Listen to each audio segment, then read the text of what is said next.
গায়ক জুবিনের মৃত্যুতে আয়োজকদের নামে মামলা। ২০ সেপ্টেম্বর ফেস্টিভ্যালে গান শোনানোর কথা ছিল জুবিনের। প্রিয় ভক্তদের হৃদয়ে শোকের ছাপ ফেলে অকালে চলে গেলেন জনপ্রিয় গায়ক জুবিন গার্গ। ১৯ সেপ্টেম্বর সিঙ্গাপুরে স্কুবা ডাইভিংয়ের সময় গুরুতর আহত হয়ে শেষ নিঃশ্বাস ত্যাগ করেন তিনি। এই মৃত্যু শোকের ছায়া ফেলেছে শোবিজে। এই মর্মান্তিক ঘটনায় হয়েছে মামলা। আইনজীবী রাতুল বোরা মনে করছেন, আয়োজকদের গাফিলতির কারণেই জুবিনের মৃত্যু হয়েছে। তিনি চতুর্থ নর্থ ইস্ট ফেস্টিভ্যালের আয়োজক শ্যাম ক্যানো মহত্তের বিরুদ্ধে মরিগাঁও থানায় মামলা দায়ের করেছেন। সূত্র জানায়, রাতুল বোরা অভিযোগ করেছেন, যথাযথ পরিকাঠামো ও নিরাপত্তা ব্যবস্থা না থাকা সত্ত্বেও আয়োজক জুবিনকে সিঙ্গাপুরে পাঠিয়েছেন। এই সিদ্ধান্তের ফলে দুর্ঘটনা ঘটেছে এবং গায়কের মৃত্যু হয়েছে।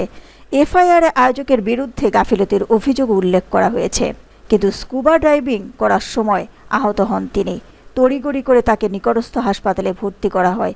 সেখানে চিকিৎসাধীন অবস্থায় তার মৃত্যু হয়। ভক্তরা এখন এই মর্মান্তিক ঘটনার শোক ও প্রতিক্রিয়ার মধ্যে রয়েছেন।